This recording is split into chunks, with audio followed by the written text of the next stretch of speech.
So this is the panel on the private sector's role in climate change. And I think we're all here today because we acknowledge that climate change is a serious issue. And we're also acknowledging that it's not only an environmental issue, but also a social one.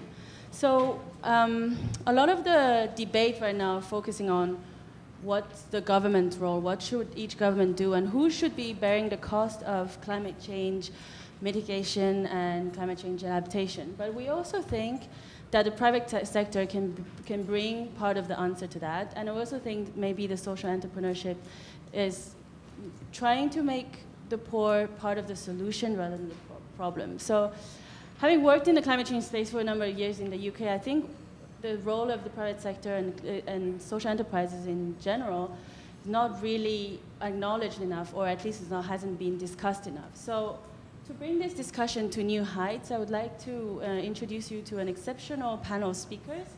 Chairing this panel is Sabine Chalopin. So Sabine is the investment manager and ESG officer at Armstrong Asset Management, looking after the Armstrong Southeast Asia Clean Energy Fund. So Sabine has extensive experience in the energy sector, both in Europe and in Asia. So I'm sure she will be chairing a very lively and interesting debate. So Sabine, over to you.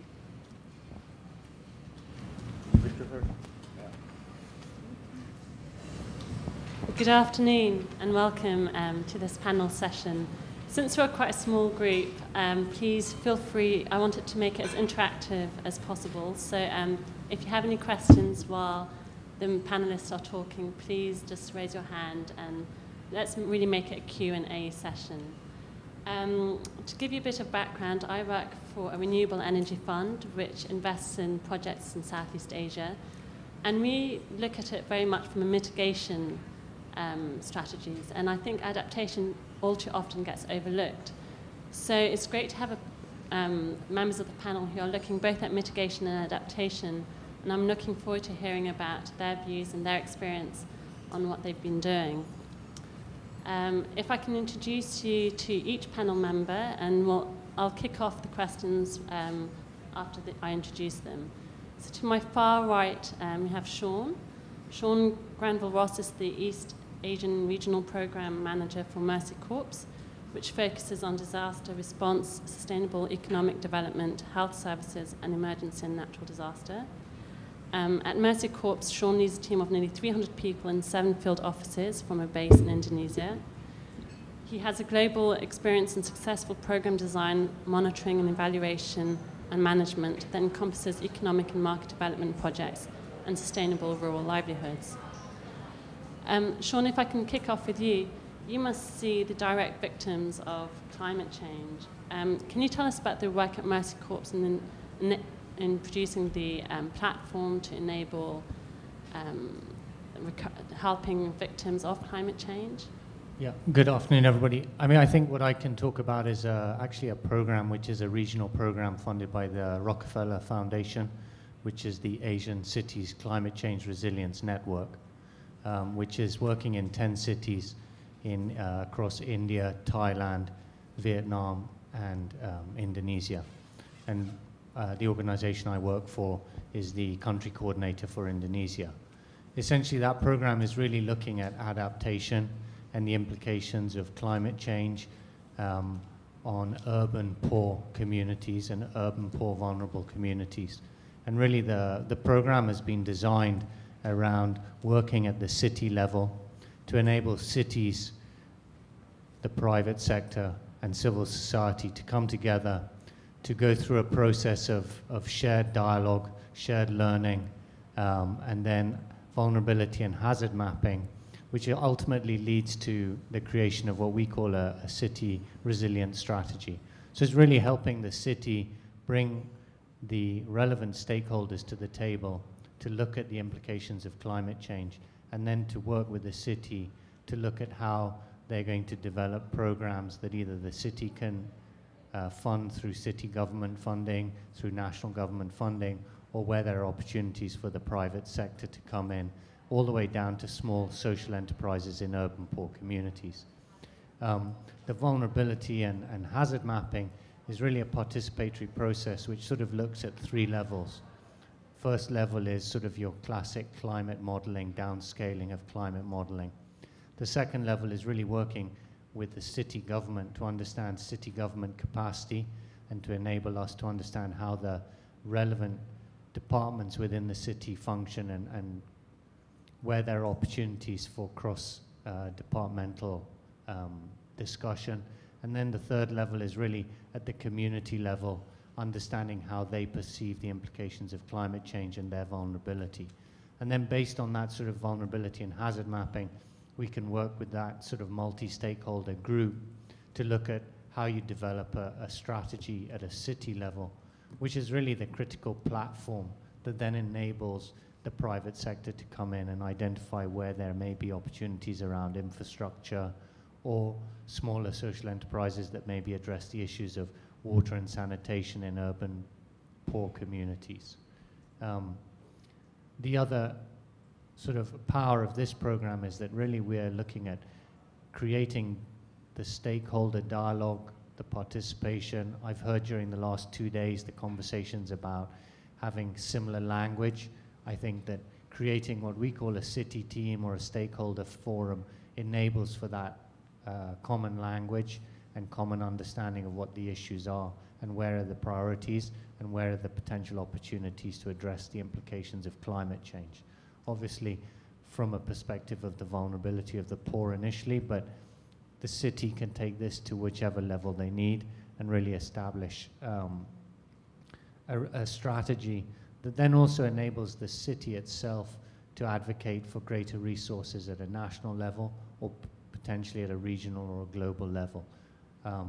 And the other sort of power of this program is that it's now in 4 countries, and so there's the network to be established, and there's also the opportunities for cross-learning and greater sort of advocacy in the regional and global arena for adaptation funding. I think you're right, mitigation seems to be the big topic, but increasingly trying to raise awareness around adaptation and resilience.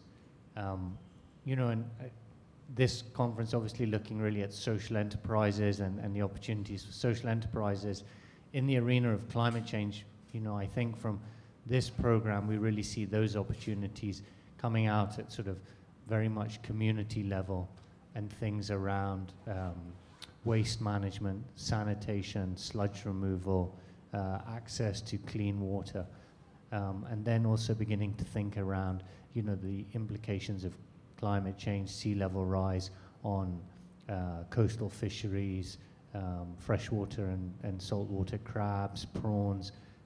You know, we have a great program in Semarang, which is a coastal city in Java, and there we see a lot of urban or sort of peri-urban communities who are shrimp fishing.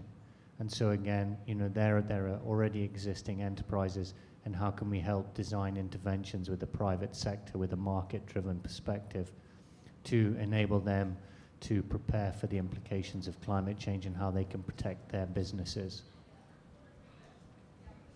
Thanks, Sean. What would you say is the main challenge which you come across in implementing your program?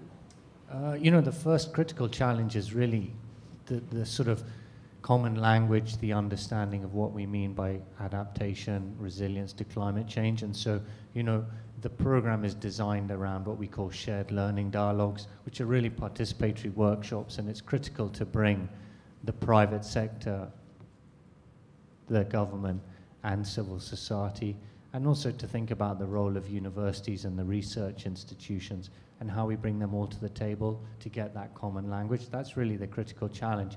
I think once you have that and you have government, primarily good city government officials in the relevant ministries or line departments who understand the implications, then you have great champions who can advocate within government to enable the policy and the space for the private sector interventions.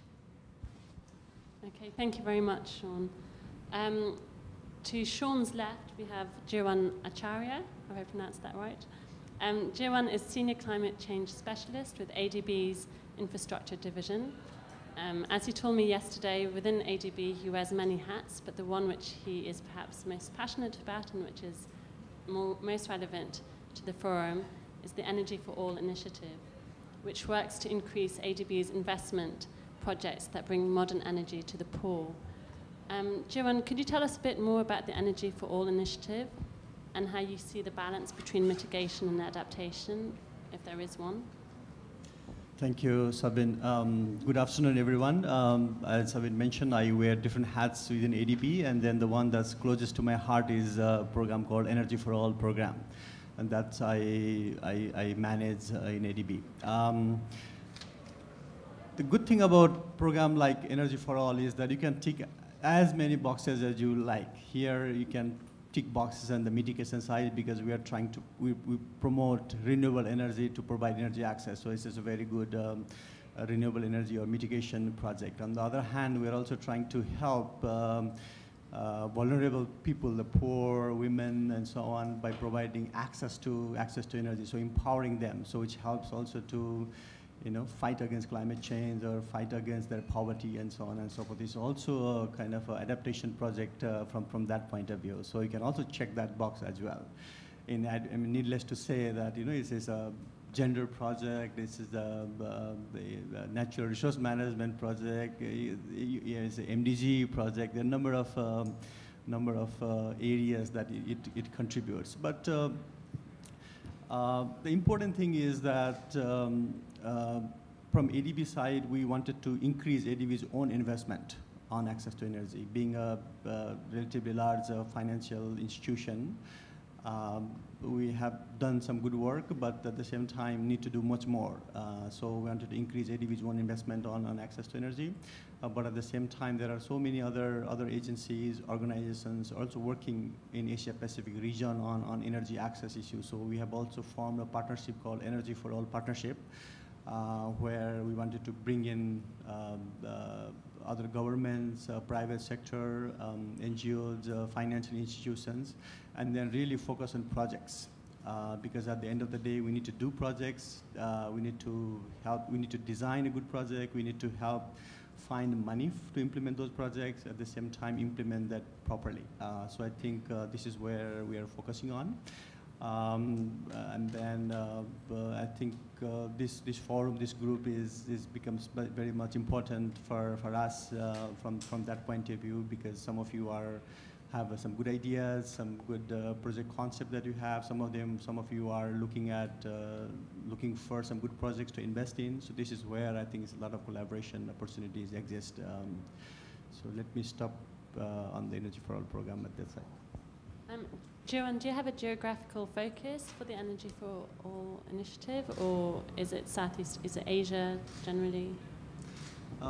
We don't have any geographical focus as such, so as long as it's within our developed member countries, so all Asia Pacific, we focus on those things, in all those countries.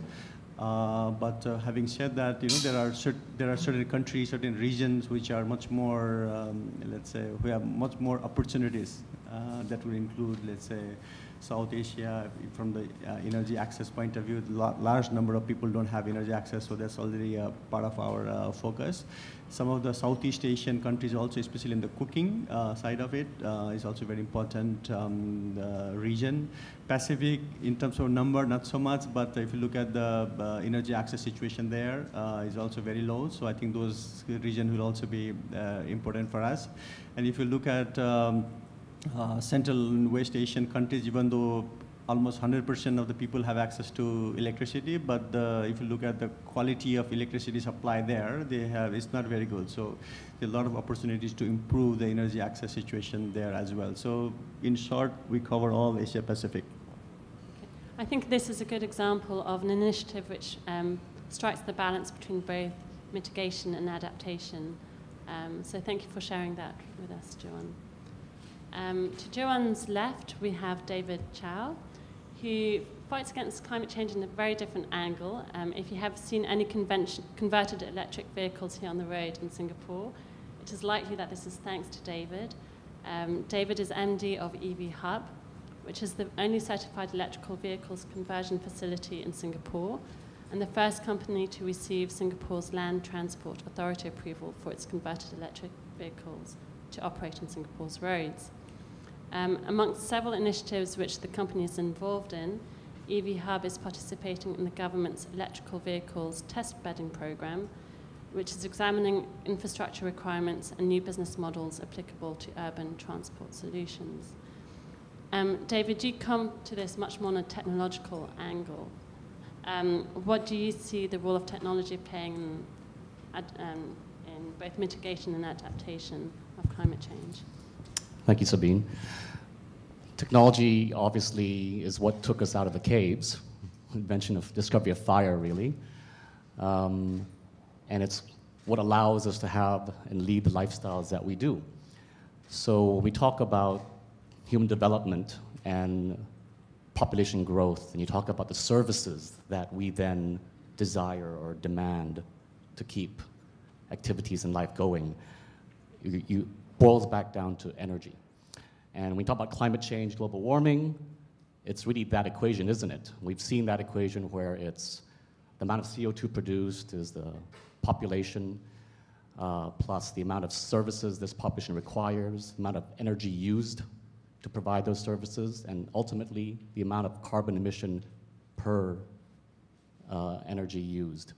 So that's really what drives it, isn't it? The fact that when you take a journey, because I'm involved in the sustainable transport area, when you take that journey and how you decide, are you going to walk, are you going to drive, are you going to take a public transport, bus or train, all that requires energy, doesn't it? But how can we use technology to make it less harmful to the environment? When we talk about mitigation versus, adaptation, mitigation, technology is the differentiator, isn't it? But it works both ways. We talk about, I've seen so many examples over the last couple of days where we're now able to use solar cookers in rural areas to, instead of collecting firewood to burn your fuel. Now the question becomes, well, in the middle of night, if you feel like having your roti prata, how are you going to cook it? So, you can't store unless you then now have batteries. But batteries then have their own limitations, don't they? Batteries are large, they're heavy, they can only store X amount of energy for a period of time, which makes them practical for certain purposes, but not for the other. We look at electric vehicles as a microcosm of an amazing amount of technology required that really have vast applications globally.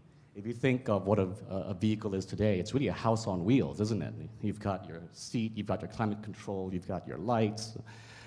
It's a very, very sophisticated piece of equipment.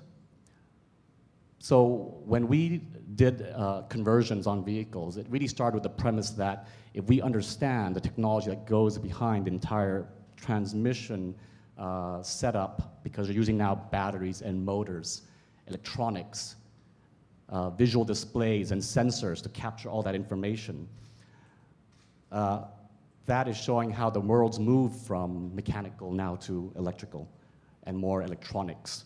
That's the age we live in. I'll give you one example, because we also collaborate with NUS on a lot of technology development.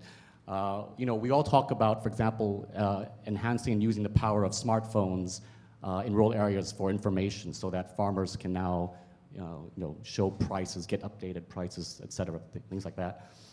I guess the question is, all of us now having a smartphone, the explosion of apps, the explosion of things like Facebook. Well, we all talk about the cloud. All our information is now sitting on the cloud, but really, it's not up there in the clouds, is it? It's really buildings filled with servers. We don't think about it because we don't see it, but does anyone know how much energy is consumed by the average cloud storage building? Can anyone guess? Well, if you have a standard office building out there with people and computers and lights and everything, a data storage, a cloud service center can consume up to 10 times more. Okay, 10 times, can you imagine? And this is exploding around the world, because guess what? Google and Yahoo and all these people that are providing this, well, they've got to provide that storage, and they have to make sure it's secure and it won't go down, so it's got to be replicated in various places around the world. No one thinks about how much energy this thing is consuming. So one of the things we look at, for example, is when we talk about batteries, and we talk about the lifespan of batteries, heat is very important because they generate heat when you charge and discharge. So some of the things we look at are how to deploy innovations that allow for thermal dissipation so that it cools faster or doesn't get as fast as quickly, so the life storage, life of those batteries lasts longer. I think I'll stop there. There's a lot to cover, but it sounds very exciting what you're doing, and also looking at the technology, the potential of technology to fight against climate change. How do you see the perception in Singapore? Are people coming to you, or are you having to market what you're able to provide? We've always looked at Singapore as a very good test bedding reference city. Obviously, costs are very high here. We don't have a manufacturing base.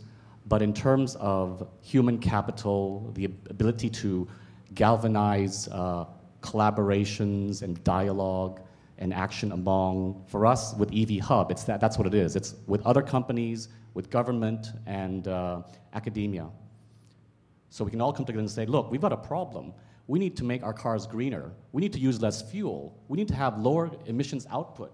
How do we do that? What are the technologies we can deploy?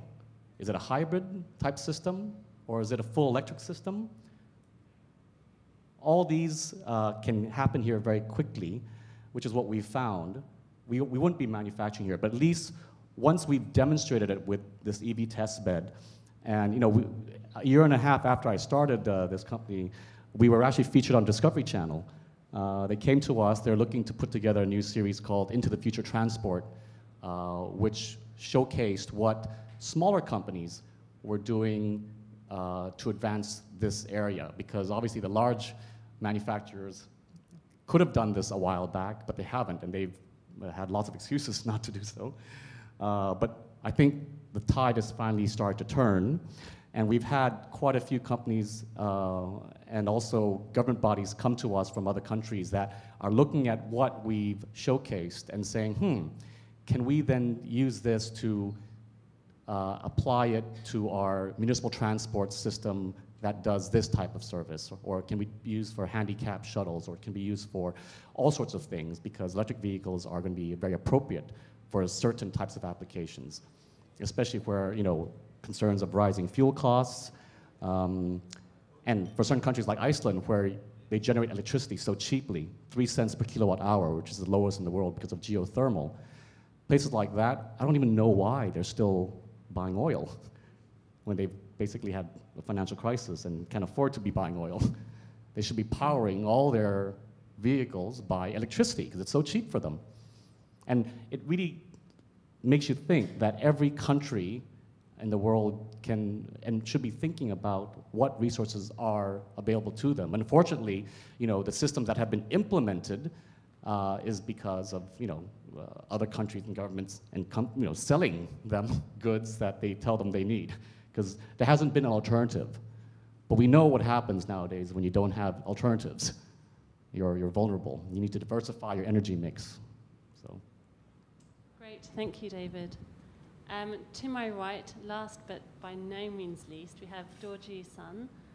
Dorjee is Executive Director at Carbon Agro, a Singaporean-Indonesian-based agricultural clean technology company that manages waste streams in the palm oil industry by converting waste to fertilizer and energy whilst reducing greenhouse gas emissions and pollution. As well as being Executive Director of Carbon Agro, Dorjee is Executive Director of the Carbon Conservation Group, which was subject to the international documentary The Burning Season in 2008.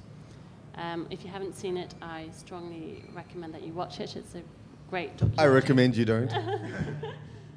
Carbon conservation has helped finance the preservation of tropical rainforests and providing carbon credit revenues to local communities. Dorjee, can you tell us more about your work at Carbon Agro? Sure.